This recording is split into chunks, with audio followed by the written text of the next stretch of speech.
تمام ہی مہمانوں سے ادباً درخواست ہے کہ جڑ کر بیٹھ جائیں، جم کر بیٹھ جائیں. جو کھڑے ہوئے ہیں خالی جگہ جہاں پر ہے وہ تشریف رکھیں اور جم کر انشاءاللہ ہم حضرت مفتی صاحب کی بات کو سنیں گے. ادھر ادھر جو بھی احباب مہمان کھڑے ہوئے ہیں ادباً درخواست ہے کہ بیٹھ جائیں.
بسم اللہ الرحمن الرحیم.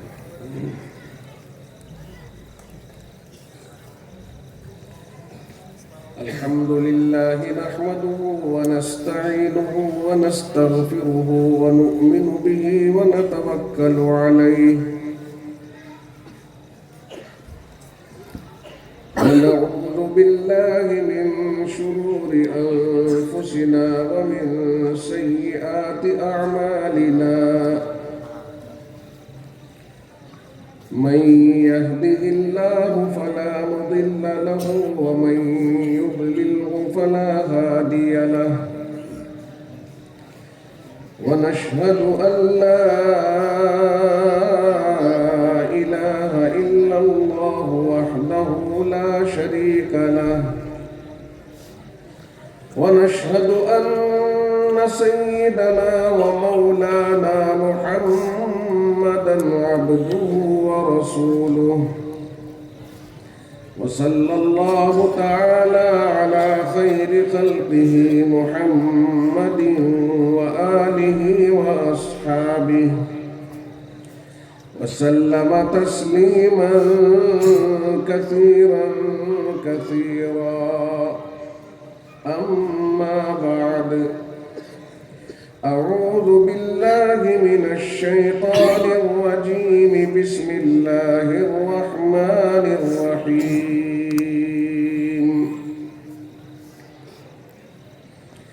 يا أيها الذين آمنوا اتقوا الله ولتنظر نفس ما قدمت لغد واتقوا الله إن الله خبير بما تعملون. ولا تكونوا كالذين نسوا الله فأنساهم أنفسهم أولئك هم الفاسقون. لا يستوي أصحاب النار وأصحاب الجنة. أصحاب الجنة هم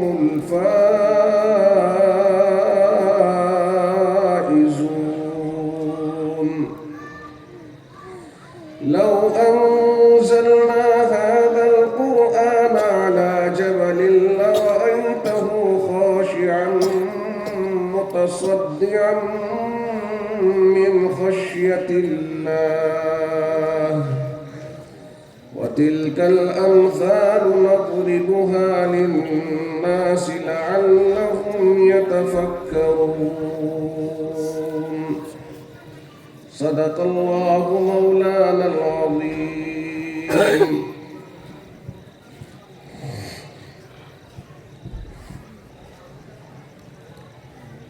وعن عبد الله بن عمر رضي الله تعالى عنه أنه قال لا تزول قدم ابن آدم يوم القيامة من عند ربه حتى يسأل عن خمس: عن عمره فيما أفناه، وعن شبابه فيما أبلاه، وعن ماله من أين اكتسبه وفيما أنفقه، وماذا عمل فيما علم، أو كما قال عليه الصلاة والسلام۔ عزیزان ملت، نوجوان ساتھیوں، پیارے دوستوں اور دینی بھائیوں،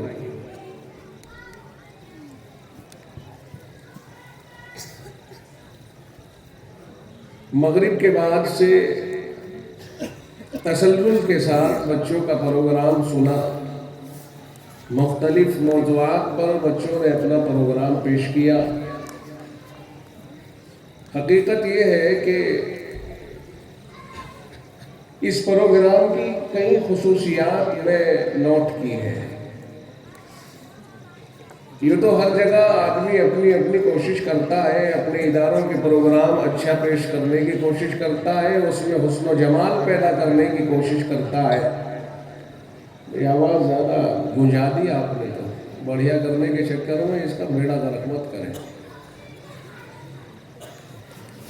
اس میں گونج پیدا نہ کرو بھائی، یہ کانوں میں کراہت پیدا کر رہی ہے۔ پہلے جب میں بات شروع کی، بسم اللہ پڑھی، اس وقت جیسی آواز تھی وہی واپس۔ بس ہمیں اچھے دن نہیں چاہیے بھائی، پرانے دنوں میں لے جاؤ ہمیں، اتنا ہی بہت ہے۔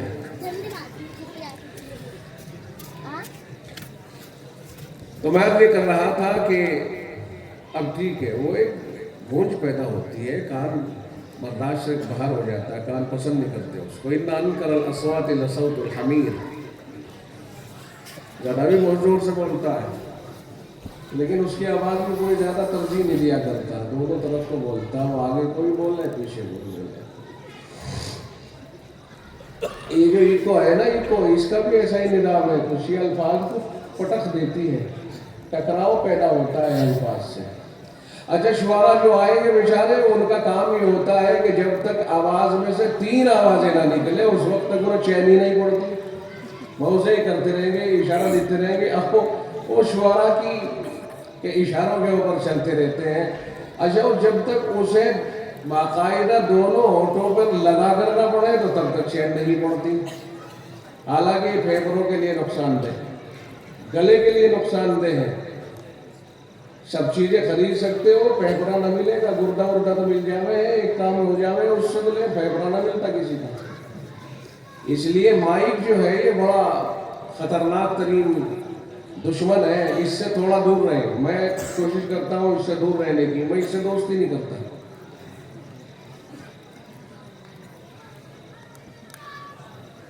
تو میں عرض کر رہا تھا کہ کئی خصوصیتیں نوٹ کی ہیں میں نے، اور ان خصوصیات کا صحرا در حقیقت جامعہ کے روح رواں اور ذمہ دار اور معتمین کے سر جاتا ہے، پھر معتمین صاحب کے واسطے سے اساتذہ کے سر جاتا ہے، اور پھر اساتذہ کے واسطے سے ان طلباء کے سر جائے گا جنہوں نے یہ کارکردگی پیش کی ہے۔ تو گویا اس میں تینوں شریک ہو گئے، ذمہ دار، اساتذہ اور طلباء۔ کسی ایک کو اس ترقی کا مکمل صحرا نہیں مانا جا سکتا ہے۔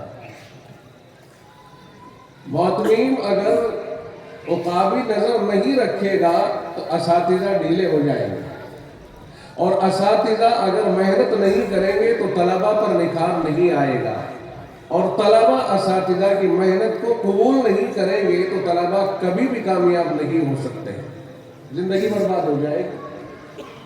اس لیے تینوں کا تال میل بہت ضروری ہے۔ اور میں نے سنا ابھی کوئی کہہ رہا تھا کہ 35 لاکھ روپے کا بجٹ ہے، مجھے تبصرہ کرنے کا اس پر کوئی حق نہیں، یقینی بات ہے کہ میں اس پر کوئی تبصرہ نہیں کر رہا ہوں۔ 45 لاکھ روپے کا بجٹ بتایا، لیکن اتنا بڑا کام، اتنی بڑی عمارت، یہ عملہ 45 لاکھ کو دوگنا اگر کیا جائے تو تب بھی کم ہے۔ میں پھر کہوں معذرت کے ساتھ، میں دست بستہ کہتا ہوں، ہاتھ جوڑوں گا تو نہیں لیکن ہاتھوں کو اٹھا کے کہتا ہوں، اور انہیں کو میرے دونوں کو ملے ہوئے سمجھ لو کہ 45 لاکھ کے بجٹ پر اتنا کام بہت سستا کام ہے، آپ نے انہیں فری میں حاصل کر لیا۔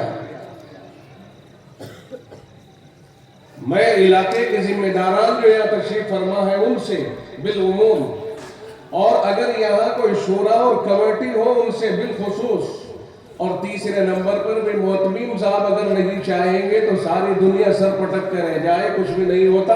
محتمیم صاحب سے اخص الخاص طریقے پر یہ گزارش کروں گا کہ یہ بجٹ بڑھائیے، اتنی محنت جو ہم نے دیکھی ہے جو انہوں نے فری میں لوٹ لیا انہیں۔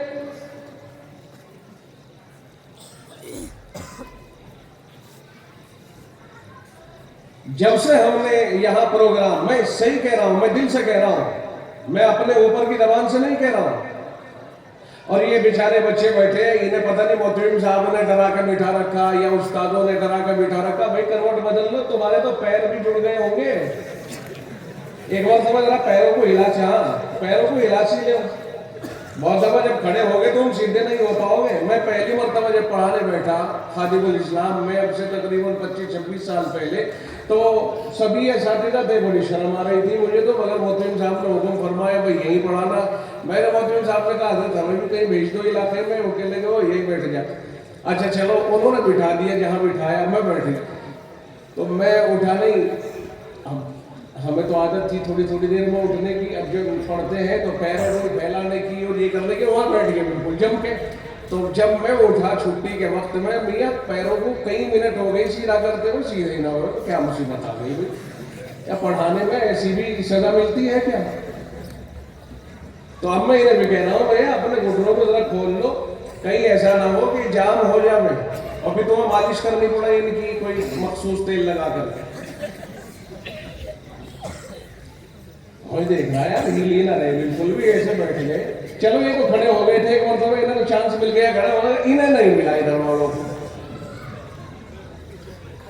باقی انعامات تو بہت کام کے رکھے ہوئے، جی میرا بھی یہ چاہ رہا ہے کہ ایک آدھ انعام اپنی طرف کر لوں، لیکن میں سوچ رہا ہوں گنے رکھے، جی کہیں گے کہ ہاتھ لگا دیا اگر کسی انعام کو تو کم پڑ جائے گا۔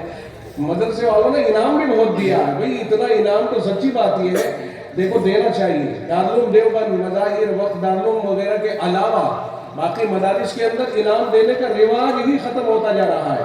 اگر آپ انعام دو گے، طلباء میں تحریض پیدا ہوگی، ان کے اندر اتساہ پیدا ہوگا، آگے بڑھنے کی فکر لگے گی۔ دوسرا یوں کہے گا یار اب کی مرتبہ اس نے بہت انعام حاصل کیا ہے، اب کی بار میں محنت کروں گا، اس سے زیادہ انعام حاصل کروں گا۔ تو تھوڑا سا خرچ اگر ہو گیا تو طلباء کے اندر مہمیز پیدا ہوئی، اس سے اچھی بات ہے۔ ہمیں یہ چیز بہت پسند ہے، تنخواہ زیادہ ہو، چاہے امام ہو، مؤذن ہو یا مدرس، اور بھئی طلباء کا انعام اور ان کی فراوانی جتنا تم بڑھاؤ گے اتنا ہی اللہ تمہارے اوپر بڑھا دے گا، اور جتنا تم گھٹاؤ گے اتنا ہی اللہ پیچھے کو ہٹا دے گا، کیونکہ اللہ کے یہاں کوئی کمی تو ہے نہیں۔ اس ساری کائنات کو لے جائے گا نہیں کہیں اللہ، وہ ہے آپ کے لیے، ان الدنیا خلقت لکم، ساری تمہارے لیے ہے، لے لو جتنی لینی ہے، مانگو اللہ سے خوب مانگو، اور اللہ سے خوب مانگنے کے بعد اور دو نفل پڑھنے کے بعد اب رسید اٹھا کے مالدار کے پاس جاؤ، انشاءاللہ اس کا دل موم ہو جائے گا۔ وہ نہ دے ہو ہی نہیں سکتا ہے، نہ تو اللہ چھین لے گا، مالدار کی مالداری ختم، کسی اور کو دے دے گا مال۔ اللہ کے یہاں کوئی ایسا نظام نہیں کہ صاحب اگر اسے مالدار بنا دیا، زید کو مالدار بنا دیا تو زید کا قبضہ ہو گیا مال کے اوپر، صبح کو کچھ اور شام کو کچھ۔ جو راہ خدا میں لٹاتے ہیں خدا انہی پہ لٹاتا ہے، جو راہ خدا میں ہاتھ کھینچ لیتے ہیں دینے سے، اللہ تعالیٰ ان کی رزق میں تنگی لے آتا ہے، اور ایسی جگہوں پہ ان کا مال خرچ کراتا ہے جہاں وہ سوچ بھی نہیں سکتے ہیں، بربادیوں میں جائے گا، تباہ کاریوں میں جائے گا۔ اس لیے اللہ والوں پہ خرچ کرنا، دیکھو ایک حدیث پاک آتی ہے نا، نبی اکرم صلی اللہ علیہ وسلم نے بتایا کہ جب تم کھانا کھاؤ کسی کے یہاں تو دعا دیا کرو اور یوں کہو اکل طعامکم الابرار، تمہارا کھانا نیک لوگ ہی کھائے۔ جب ہم چھوٹے چھوٹے تھے کوئی کہتا تھا اکل طعامکم الابرار تو ہم مولانا ابرار الحق صاحب ہردوئی والے سمجھتے تھے، میں نے کہا یہ ہردوئی والوں کا بہت نام لیتے بھائی، مولانا ابرار الحق صاحب